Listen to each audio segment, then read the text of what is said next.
questions to ask RHEA. I campaign with the confidence rising. I told WDF don't switch, good times are coming on even deep diving. Fan cams, reactions, watch alongs to the pride of London thriving. The Eagles of South, they flying. Keep your eyes on us, we ain't hiding.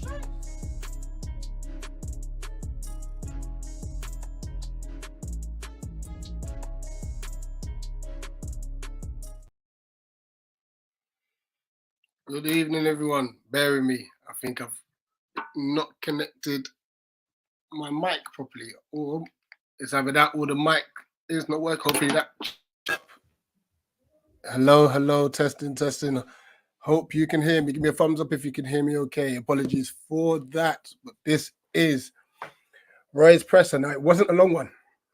Normally, I get home. Some of them are like 24 minutes, so obviously to type that up and stuff and get ready for that, it's a bit long. But obviously as this is going live, like I said, this may not be the longest of streams because the presser wasn't long. Whilst I'm live, I'll kind of give you an update. The under-21s are currently 1-0 up away to Birmingham in the Premier League Cup. Wales Morrison in the 5th minute from the penalty spot after Adaramola got fouled. So, but let's get into it. So Roy was asked first, have you had the opportunity to get good working with the players that have stayed? And Roy said, I think so. Certainly they've trained really well. This time we only had 7 away, which is not bad. Other times we've had more, and other teams always have more. Players have got back to fitness too, so our squad is getting back to normal size. And at the inclusion of some youth players, so it's been a good couple of weeks. And also the ones who did go came back without injuries. Now, that's huge. That's huge news. Obviously, it's a testament to how our players are playing, that so many are now getting international call-ups. But it's, on the last international break, I think we came back and we had a total of like 12 injuries. Some of which from the international break, some were already there. So it's so good to hear that there hasn't been any injury setbacks this time round. Just quickly, big up William. Hope you do well, my brother. Yes, please smash a like.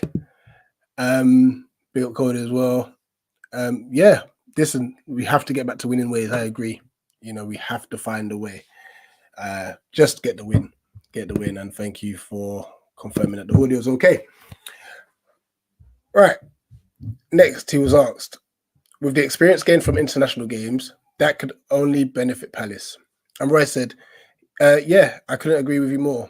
So Joachim Anderson, Jefferson Lerma, and Chet Decore, they've all had good results.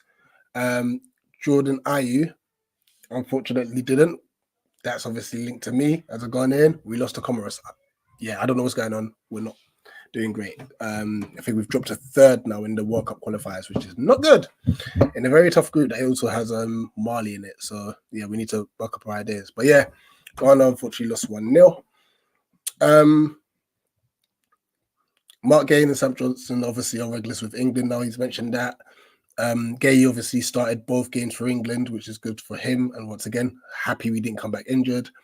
Sam Johnson didn't play, but obviously he's getting picked regularly now for the England setup. So that's obviously good for him and good for Palace as well. So fair play to him. Next, he was asked, with the way Mark Gay is played, hold on, go 2-0 Palace. Sorry. Adebomi scored the second. I tell you what, get him in the first team. Seriously.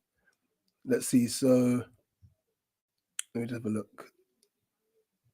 Crossing from Rashawn, blocked, recycled, crossing again. It's a great shot from Ume, which is saved. And then Molo gets the tap in. Well, not tap in, but he puts his roof in net from an open goal. So yeah, 2-0 Palace away to Birmingham under 21s. Get Molo in the first team. Honestly, he's better. I'm saying he's better than Mateta. I'm saying it now. He's better than Mateta. Anyway, I digress. Sorry. The way Mark Gay has been playing, and especially starting the last 2 internationals, so close to an international tournament, is he number one centre back alongside John Stones? Now, for a question like that to be asked, it's very, very, it's massive credit to Mark and how he's playing. Obviously, there's still rumours about him leaving. I think Tottenham's been the latest team, but they're looking at January, which is interesting. So no, it says a lot. Like Mark's been playing well, and he warrants the England call up. And Roy says there's no reason why he shouldn't be. Club coaches have it easier than national teams because there's less players to pick from. I'm sure it's difficult to pick a starting 11. Talking about international managers, with the way Mark has been playing, I'm sure it will not go unnoticed with England. And look, at the end of the day, I know obviously Maguire is Southgate's favourite, but hey, Mark's got a case. He's got a case. And listen, John Stones as well. He's tremendous. He's a very, very good centre back. But surely Mark's got to start him. He's got a case to start, you know. But it all depends on Southgate. I know he has his favourites. So we have to wait and see. But I think Mark's done all he can, to be honest. So fair play to him. Any injury updates? So, sorry, long day this week. Long day today. Long week. So Roy has said that there's no like new injury. So I believe Tompkins will be back in the squad. So I think the only real injuries we have, if memory serves me right, will be Jez, Henderson. Why do I feel like there's one more? Let me know in the chat if you remember. But Jez, Henderson, and I think there's one more. There was one more injury. So those are the only injury worries at the moment, squad wise. What do you call it? So he goes, only Ayu and Lerma, they only returned back to training this morning's training. So well, everyone else has came back to training yesterday. So I'm a bit nervous about that one. Yes, they're not injured, but for them to have only returned for yesterday's training, I'm hoping they both start. You know, I hope Roy doesn't think, let me put them on the bench and bring them on if maybe. Now, I hope they both start. And hopefully, obviously, Ayu plays on the left with Alicia on the right. We'll wait and see. Next up. So it says, Luton's last two results shows Edwards has got them going despite their league position. A loss to Man United, but they played well and they drew with Liverpool. Is this a different Luton to the side from a few weeks ago? And Roy said, I can't answer that question because I wouldn't say I form an opinion after every game. There will be a hard nut to crack, and the evidence of the last few games prove that. They have the backing of all the hardships that they have been through in the last 20 years. In the last 13 years, going from the National League to Premier League and also going through administration and narrowly avoiding liquidation. The team and the fans have become more resilient and loyal. We always knew this will be one of the toughest games. We have respect for how they play and the jobs Edwards has done after losing the job at Watford. We, as a coaching staff, are under no illusion about how difficult it will be tomorrow.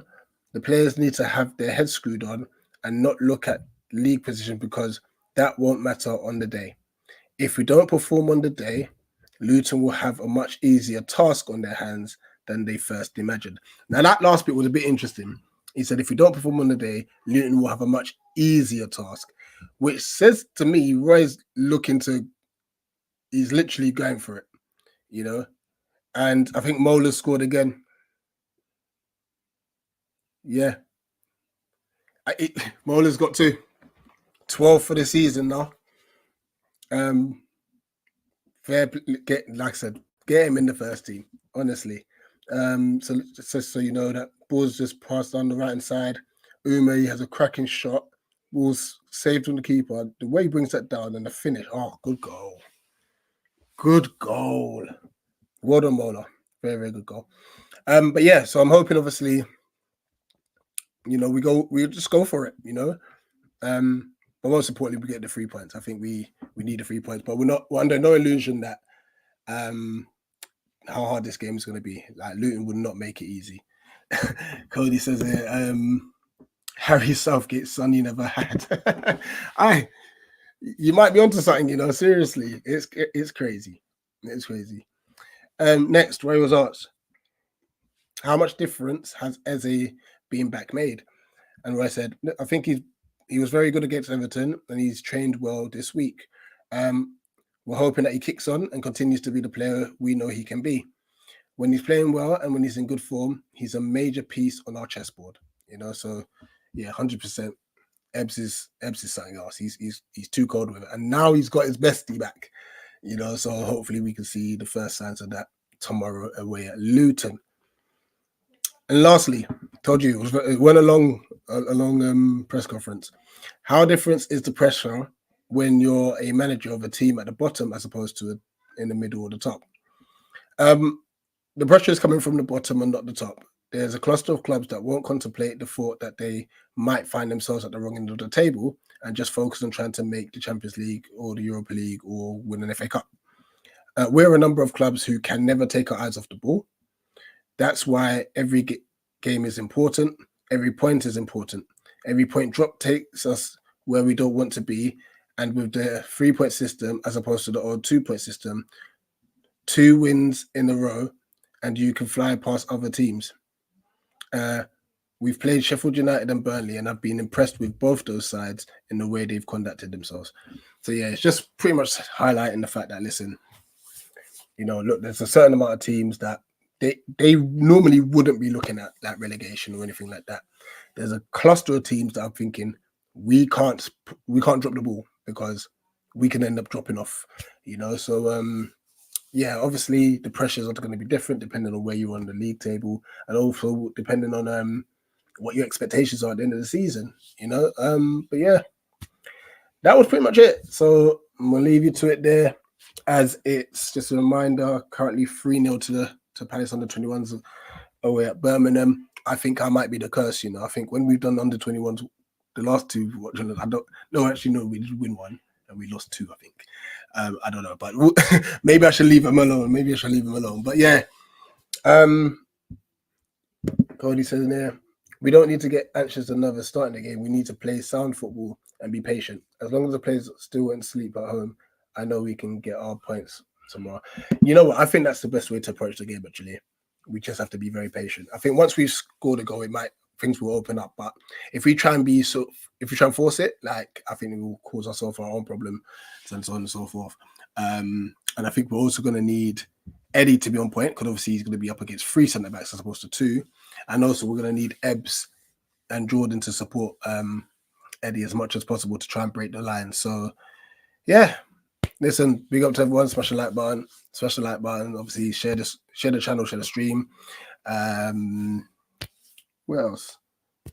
Yeah, obviously I don't think there'll be a watch along tomorrow. I know JC is going to be out. No, he said he might have a hangover because he's out at the moment. And I've got a lot of work to do, so you never know. Watch out. If the notification comes up that we're doing one, then we'll do one. I'll see what I can do for tomorrow, but I've got a lot of work to do. Next week's assessment week, so a lot to prepare for. But other than that, we'll have the match reaction obviously on Sunday. That's Cody asks, do you think 4-3-3 would be good against their formation? Yeah, I think so, because of it's a weird formation they play. It's like a Christmas tree. So they have their 3, then they have 4 across, then it's 2, and then it's 1. So we're going to have to utilize the width, you know. So Mitchell and Ward, if it's Ward starting, I think they will be key to us breaking them down. If they can get high up, then it leaves Ayew and Olise to tuck in a bit.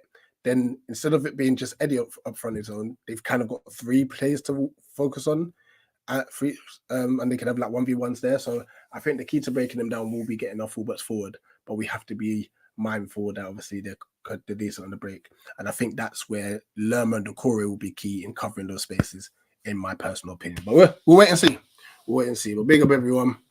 I'm gonna leave on that note. Yeah, obviously smash the like button, subscribe if you're new, share the stream, share the channel, smash the like button.